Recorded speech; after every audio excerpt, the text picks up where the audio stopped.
এখন আমরা সমাধান করব পরিমিতি 16.4 15 নং প্রশ্ন। তো 15 বলা হয়েছে একটি বেলনের বক্রতলের ক্ষেত্রফল 100 বর্গ সেন্টিমিটার এবং আয়তন 150 ঘন সেন্টিমিটার। বেলনের উচ্চতা এবং ভূমির ব্যাসার্ধ নির্ণয় করো। অর্থাৎ উচ্চতা h এবং ভূমির ব্যাসার্ধ r নির্ণয় করতে হবে আমাদের। তো একটি বেলনের বক্রতলের ক্ষেত্রফল আমরা লিখতে পারি 15 নং।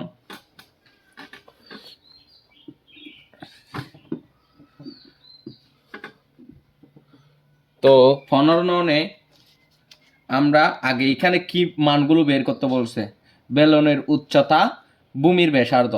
যেহেতু এগুলো দেওয়া নাই আমরা এগুলোকে ধরে নিব, ধরি।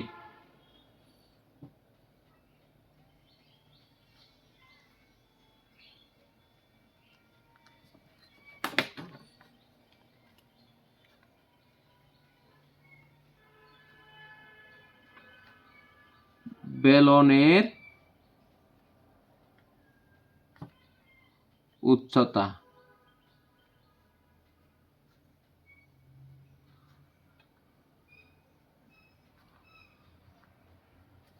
বেলনের উচ্চতা h সমান, বেলনের উচ্চতা সমান h সেমি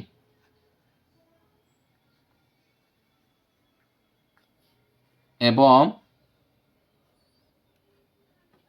বেলনের ভূমির ব্যাসার্ধ,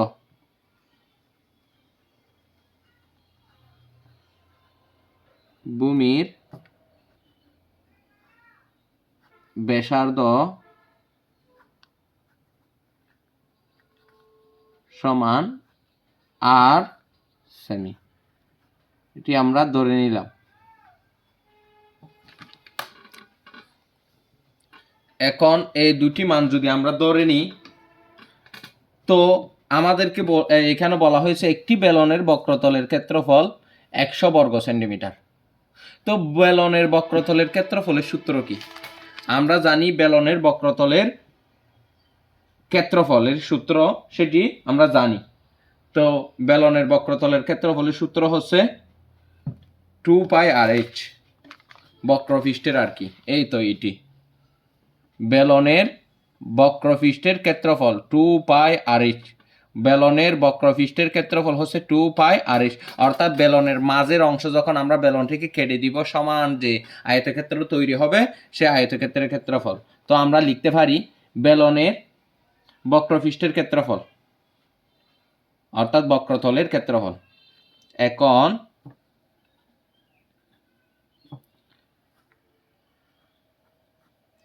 বেলনের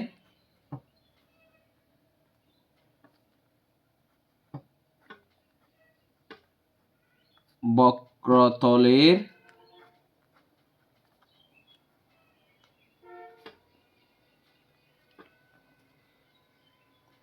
ক্ষেত্রফল,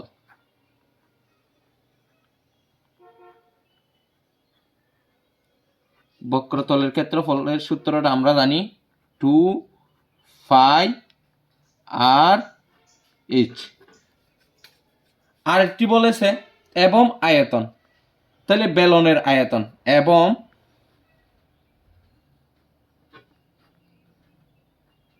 বেলনের আয়তন।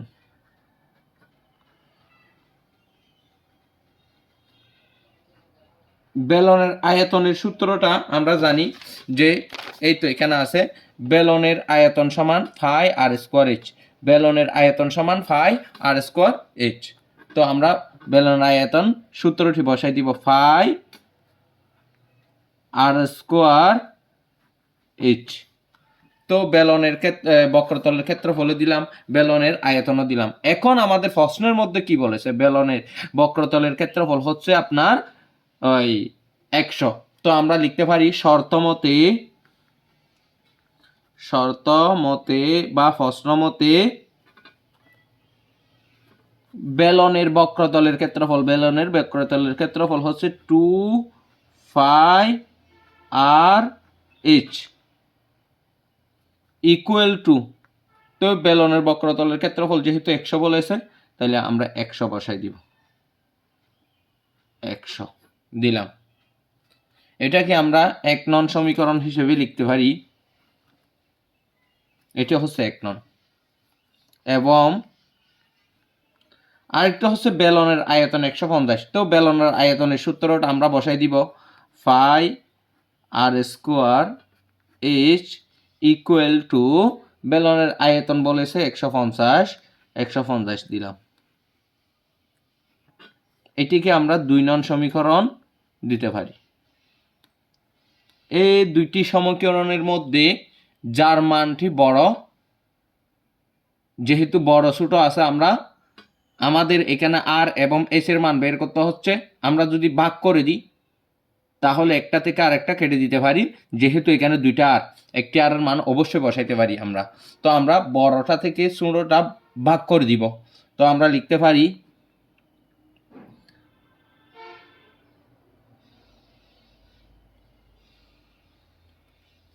2 ও 1 নং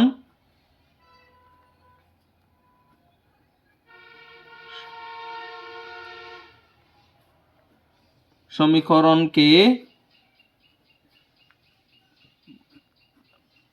ভাগ করে পাই।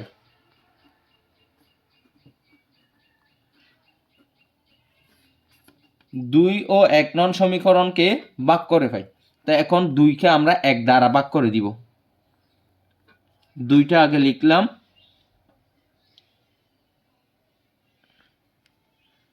ফাই আর স্কোয়ার এইচ, আর 1 নং হচ্ছে 2 pi r H equal to, 2 নংটি উপরে বসবে 150 আর নিচে হচ্ছে 100।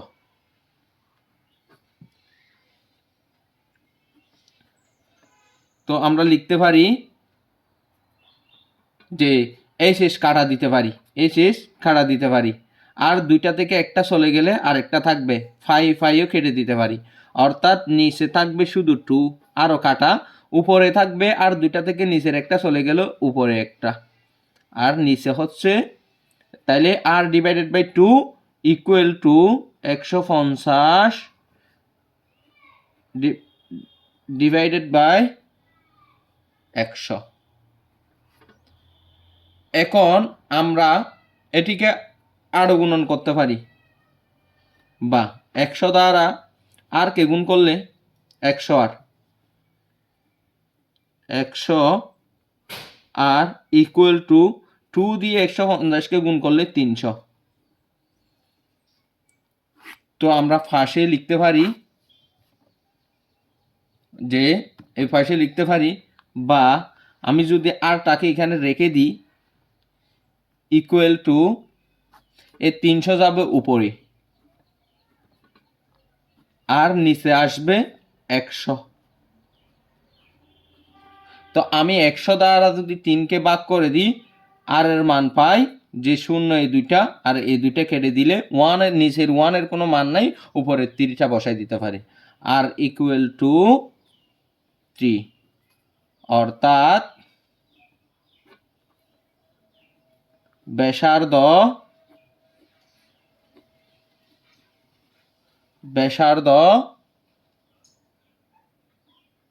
3 সেমি। এখন ব্যাসার্ধ 3 সেন্টিমিটার আমরা পাইলাম। এরপর আমরা লিখতে পারি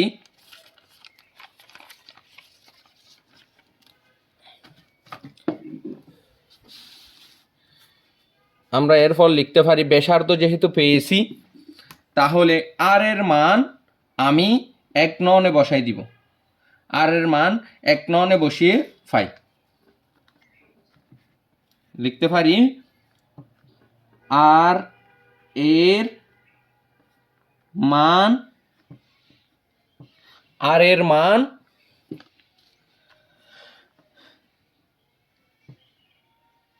এক নং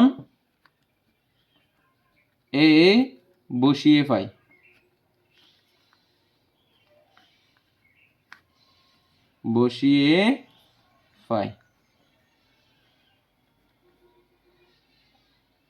তাহলে আর এর মান 1 নং বসিয়ে পাই।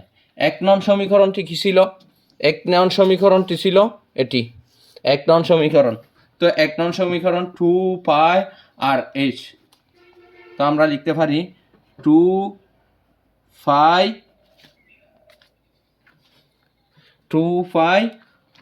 R H equal to 100।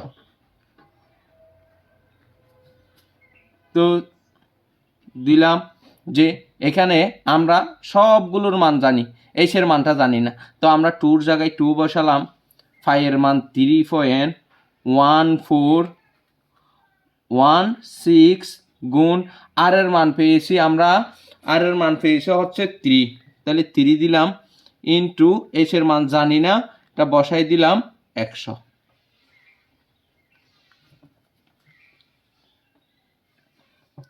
তো আমরা এই মানগুলো সবগুলো গুণ করে নিব, সমানের এই বামের সব মানগুলো গুণ করে নিব। 2 ইন্টু 3.1416 গুণ এরপরে 3 গুণ করলে হয় 18.8496।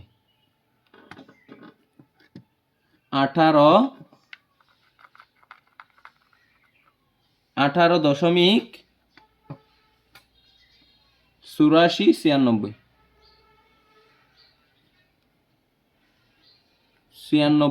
H equal to 100।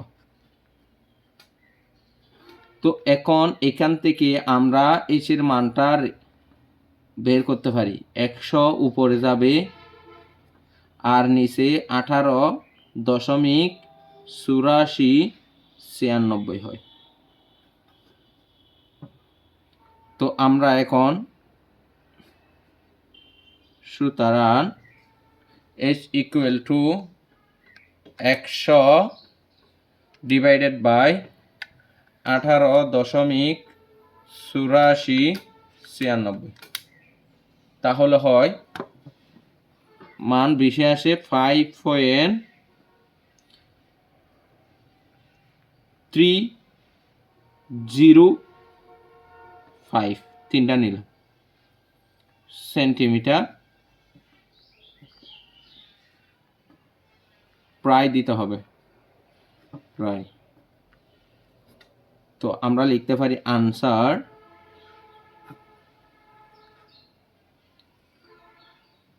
উচ্চতা, বেলনের উচ্চতা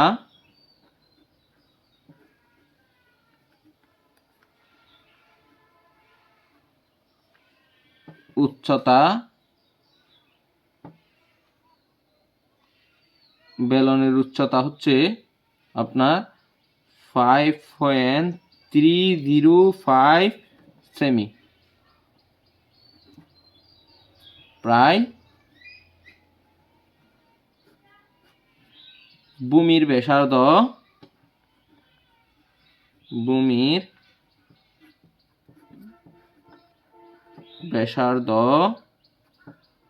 হচ্ছে 3 সেন্টিমিটার।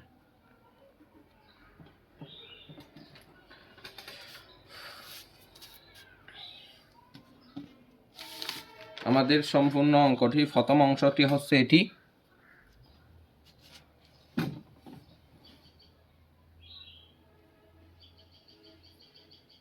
আর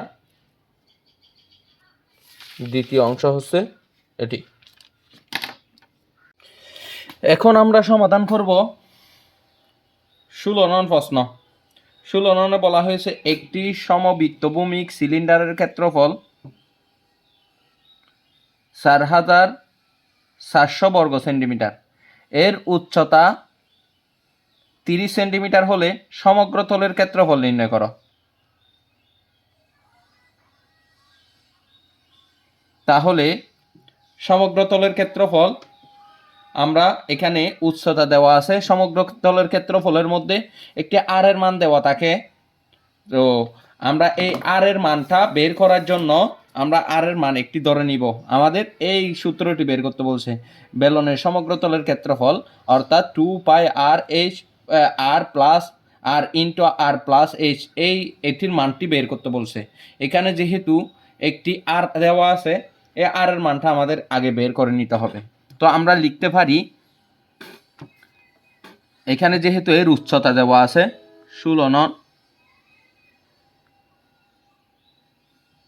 দেওয়া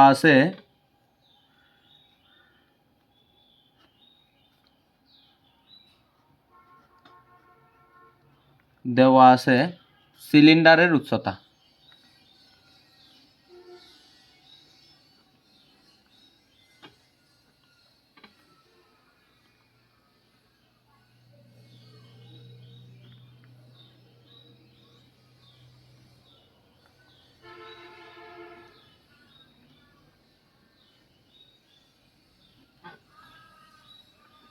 সিলিন্ডারের উচ্চতা h সমান 30 সেন্টিমিটার।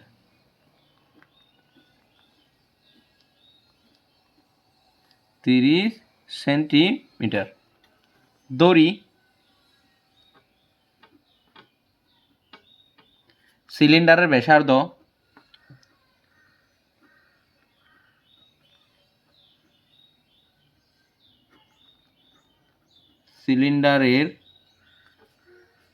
ব্যাসার্ধ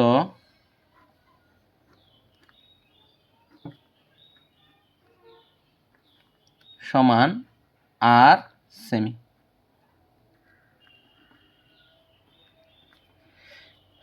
এখন সিলিন্ডারের ব্যাসার্ধ আর ধরে নিলাম আমরা।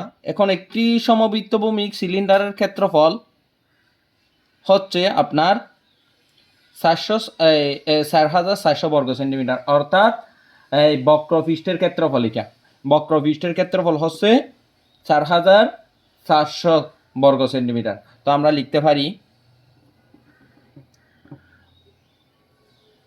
বক্রপৃষ্ঠের ক্ষেত্রফল সমান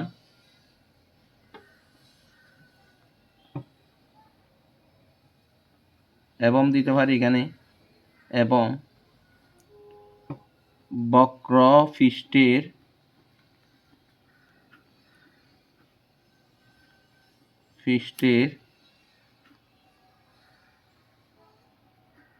ক্ষেত্রফল, বক্রপৃষ্ঠের ক্ষেত্রফল হচ্ছে এই তো, বক্রপৃষ্ঠের ক্ষেত্রফল হচ্ছে 2 pi R H.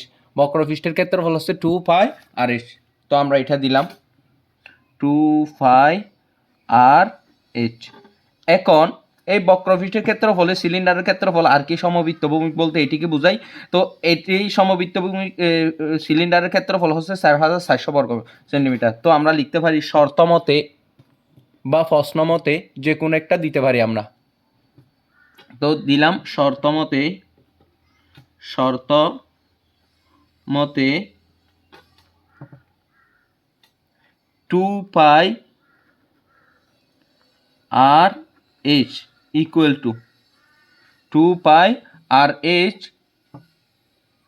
Equal to 4,400 বর্গ সেন্টিমিটার, অর্থাৎ বক্রপৃষ্ঠের ক্ষেত্রফল সমান 4,400 বর্গ সেন্টিমিটার এখানে বলেছে। তো বক্রপৃষ্ঠের ক্ষেত্রফলটি হচ্ছে এটি। এখন আমরা লিখতে পারি, বা এখানে 2 মান 2 ইন্টু 5 এর মান 3.1416, আর এর মান নাই, আর এর মানটা আমরা এখান থেকে বের করব। এস এর মান আছে কিন্তু 30, ইকুয়াল টু 4,400। বা এখন আমরা এই মানগুলো যদি গুণ করে দিই, 2 ইন্টু 3.1416 ইন্টু তারপরে আছে 30। তো এখন 188.796 গুণ আর ইকুয়াল টু 4,400। বা আমরা এখান থেকে যদি আর এর মানটা বের করে নিই, তাহলে 4,400কে আমরা 188.496 96 দ্বারা ভাগ করতে পারি। তাহলে ভাগ করলে 0.496, তাহলে সুতরাং আর ইকুয়াল টু 23 দশমিক, অনেকগুলো মান আসে, আমরা সেখান থেকে 3টা নিব বা 2টা নিব। 34 নিলাম, সেমি, প্রায়।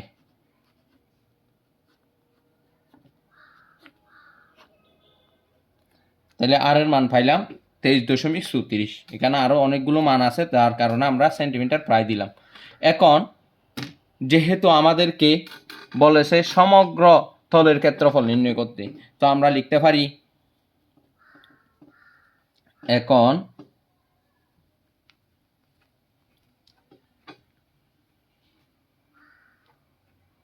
সিলিন্ডারের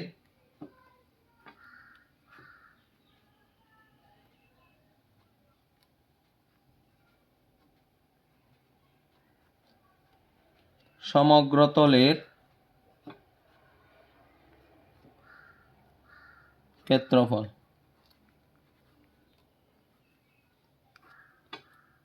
সিলিন্ডারের সমগ্র তলের ক্ষেত্রফল হচ্ছে, তাহলে সিলিন্ডারের সমগ্র তলের ক্ষেত্রফল হচ্ছে এটি 2 পাই আর ইন্টু 2 পাই আর ইন্টু আর প্লাস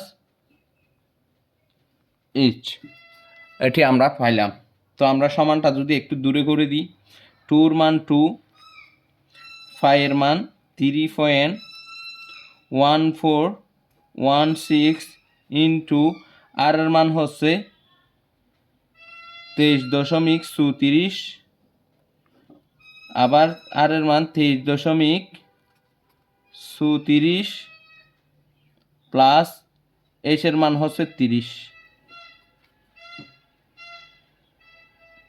এখন এই মানগুলো যদি আমরা আবার বসাই, ইন্টু 3.1416 ইন্টু 23.34 ইন্টু, তাহলে 23.34 প্লাস 30, তো আমরা যোগ করে দিলে 53.34 হয়।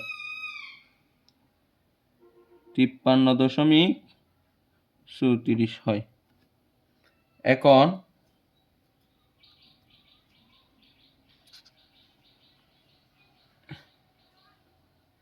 এই মানগুলো আমরা সবগুলো গুণ করে দিব। 53.34 সাথে গুণ 23.34 গুণ, তারপরে আছে 3.1416 গুণ, তারপর আছে 2। সবগুলো যখন আমরা গুণ করব তাহলে হয়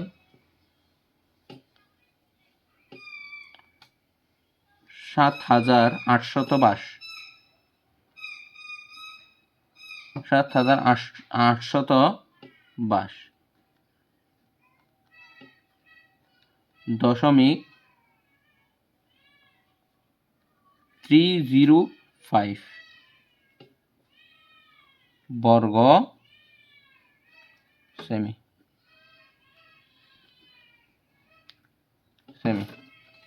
আনসার হচ্ছে এটি।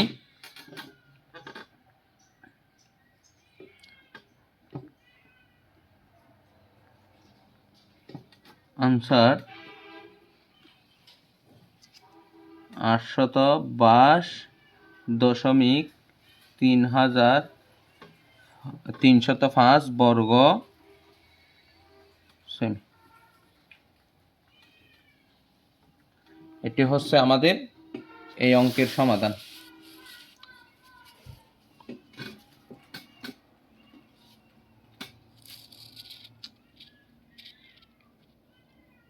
ধন্যবাদ।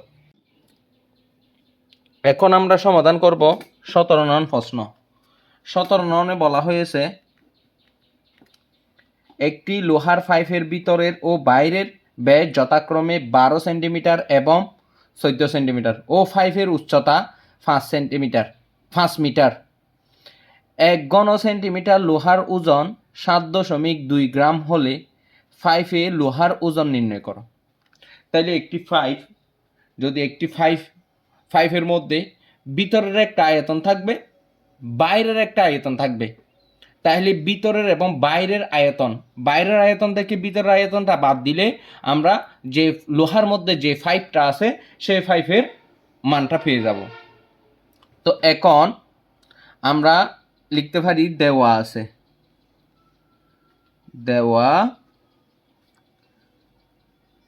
আছে একটি লোহার পাইপের ভিতরের ও বাইরের, ভিতরেরটা আগে লিখি।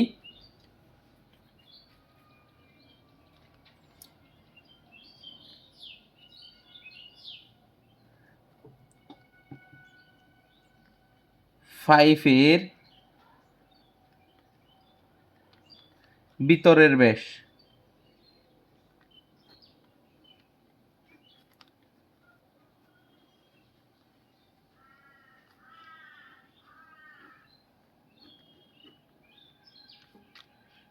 সমান তাহলে 12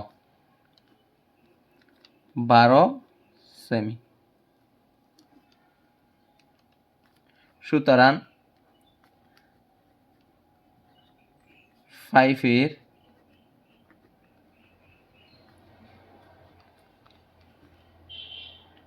ভিতরের ব্যাসার্ধ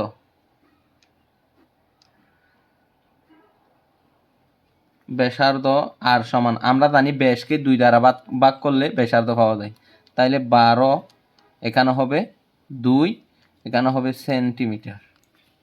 তো এখন এটাকে আমরা পাই যে 6 সেমি। যেহেতু এটি ভিতরের তাইলে R1 দিতে পারি আমরা, ঠিক আছে, R1 এবং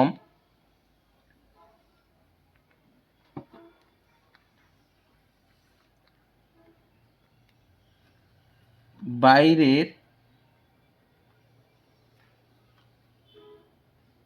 পাইপের ব্যাস সমান, তো ভিতরের ও বাইরেরটা হচ্ছে আপনার 14 সেন্টিমিটার, 14 সেমি।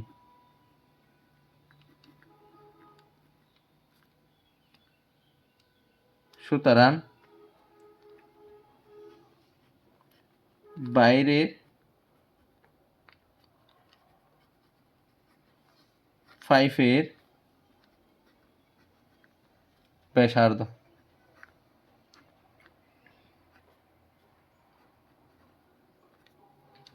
ব্যাসার্ধ আর ইকুয়াল টু, তাইলে ব্যাস 14কে আমরা 2 দ্বারা ভাগ করলে হয় সেমি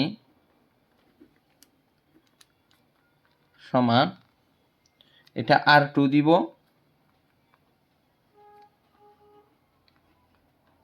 R2 সমান হয় 7 সেমি।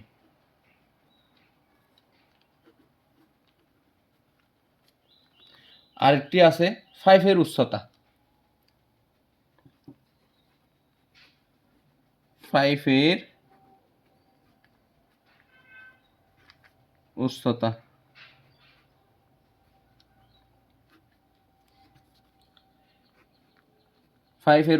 H সমান 5 মিটার। এখন এই সবগুলো মান যে ব্যাসার্ধ এবং ব্যয় যেহেতু সেন্টিমিটারে আছে, তো আমাদেরকে এই উচ্চতাটাকেও সেন্টিমিটার নিয়ে যাইতে হবে। তো আমরা জানি 1 মিটার সমান 100 সেন্টিমিটার, অর্থাৎ 5কে যদি আমরা 100 দ্বারা গুণ করি তাহলে এটা সেন্টিমিটার হয়ে যাবে, সেন্টিমিটার। এখন এটির মান হচ্ছে 500 সেমি।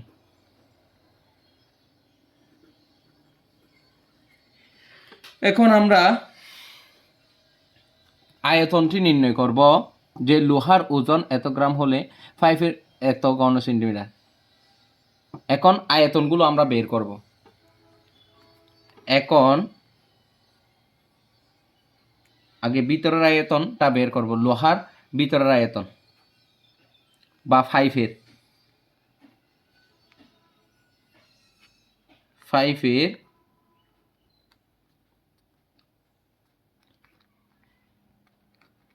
ভিতরের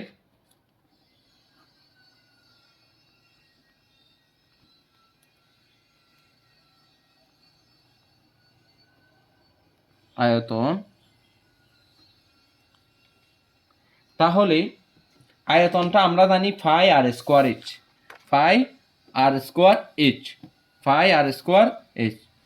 তাইলে দেখি ফাই আর স্কোয়ার কিন্তু এইচ, এইখানে ভিতরের যে ভিতরের যে 5-এর যে ব্যাসার্ধ সেটাকে আমরা R1 দ্বারা প্রকাশ করেছিলাম, অর্থাৎ এটিকে আমরা R1 দ্বারা প্রকাশ করব। এখন এখানে আমরা মানগুলো বসাই দিব। 5-এর মান 3.1416 ইন্টু 5-এর মান হচ্ছে এটা 6 স্কোয়ার গুণ এইচ-এর মান হচ্ছে 500।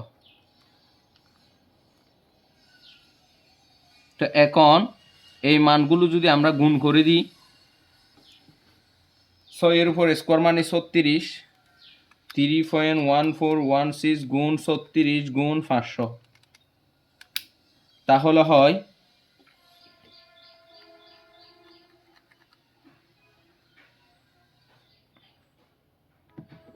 56,548.8, 56,548.8 ঘন সেন্টিমিটার, ঘন সেমি। এবার বাইরেরটা আমরা বাইরের 5-এর আয়তন নির্ণয় করব। বাইরের 5-এর আয়তন,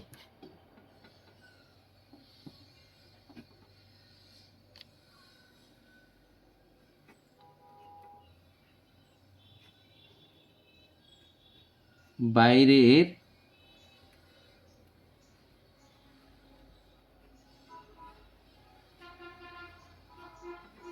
5-এর আয়তন সমান, তাহলে একই ফাই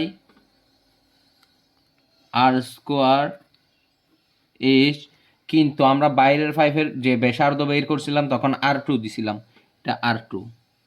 এখন আমরা R2-র মানটা বের 3.1416 গুণ আর এর মান হচ্ছে 7-এর উপর স্কোয়ার, 7-এর উপর স্কোয়ার তাকে আমরা ব্র্যাকেট দিয়ে রাখলাম, গুণ আর এইচ-এর মান হচ্ছে 500 এটি। এখন এখান থেকে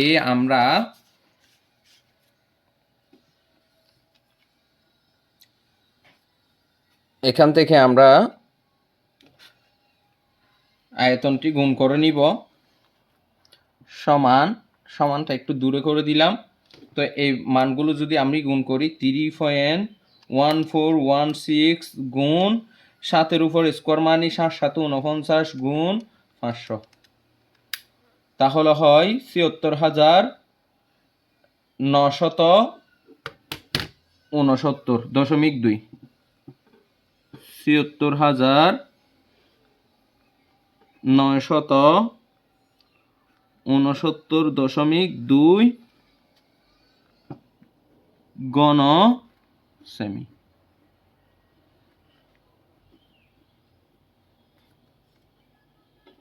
এখন আমরা ভিতরের আয়তন এবং বাইরের আয়তন দুটি পেয়েছি। আমরা এখন লোহার আয়তনটি বের করে নিব। লোহার আয়তন 5-এ, সুতরাং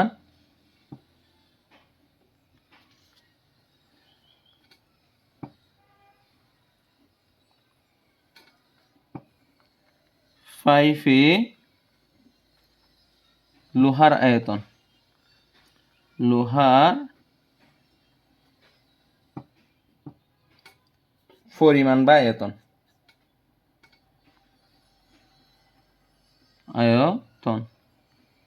ইকুয়াল টু, এখন বাইরের আয়তনটা থেকে ভিতরের আয়তনটা আমরা বাদ দিব। বাইরের আয়তন আমরা কত পেয়েছি?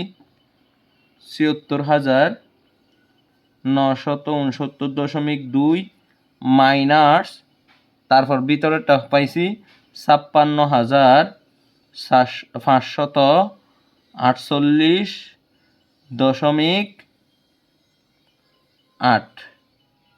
এই মানটা আমরা এখন বিয়োগ করব।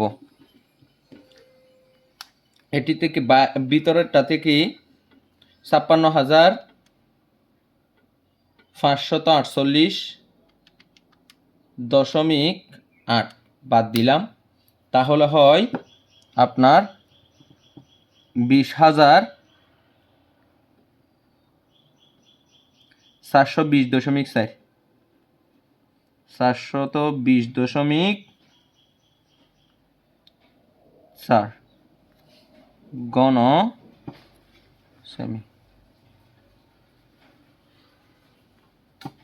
এটি আমরা লোহার পাইপের আয়তন পাইলাম।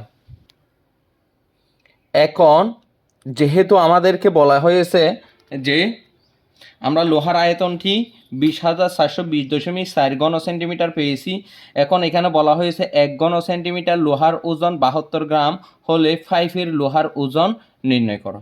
এই পাইপের মধ্যে কত ওজন আছে সেটা আমরা বের করব। আবার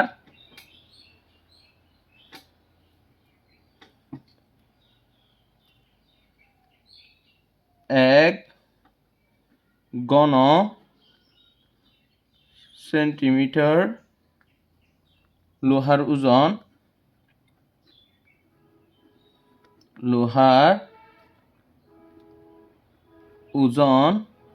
সমান ৭.২ গ্রাম। সুতরাং তাহলে আমরা কত ঘন সেন্টিমিটার লোহা পাইলাম? ২০,৪20.৪ ঘন সেন্টিমিটার লোহার ওজন ইকুয়াল টু, এই মানটা যদি আমরা গুণ করে দিই, ২০,৪20.৪ গুণ 7.2 ঘনসেমি হবে। এখন আমরা এই মানটা যদি গুণ করে দিই, এই মানটাকে যদি আমরা 7.2 দ্বারা গুণ করি, তাহলে হয়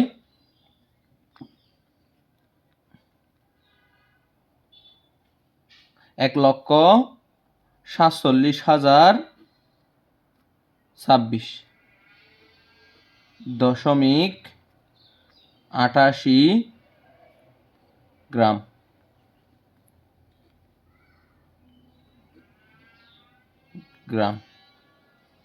এখন এই মানটাকে আমরা গ্রাম থেকে কিলোগ্রামে নিয়ে যাব। তাহলে ১ কিলোগ্রাম সমান ১,০০০ গ্রাম, অর্থাৎ এই মানটাকে আমরা ১,০০০ দ্বারা ভাগ করলে সম্পূর্ণ মানটা পেয়ে যাব। তাহলে আমরা লিখতে পারি, সমানটা একটু দূরে করে দিই, আমরা এই মানটাকে ১,৪৭,০২৬.৮৮ ভাগ ১,০০০, এখানে হবে কিলোগ্রাম।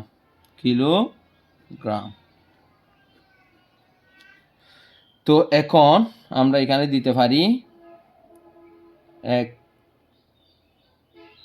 কিলোগ্রাম সমান ১,০০০ গ্রাম।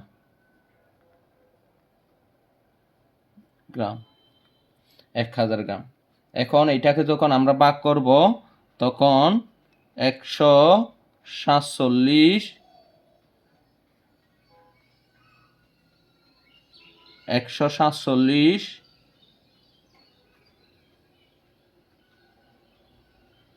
.02688 কিলোগ্রাম আসে ও গ্রাম আসে। এখান থেকে আমরা দশমিকের পরে 2 ঘর নিব। 147.02 না নিয়ে আমরা 3 নিলাম। কিলোগ্রাম গ্রাম প্রায় দিলাম। অর্থাৎ লোহার মধ্যে এত কিলোগ্রাম ওজন, এই লোহাটার ওজন হচ্ছে এত গ্রাম। Answer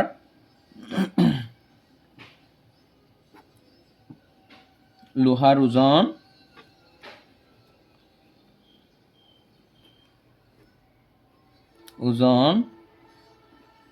147.03 kilogram. এখানে লিখে দিতে হবে প্রায়।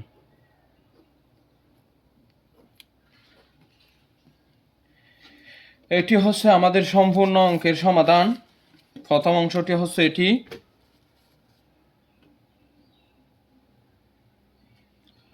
আর দ্বিতীয় অংশ হচ্ছে এটি। ধন্যবাদ সবাইকে। সালাম আলাইকুম।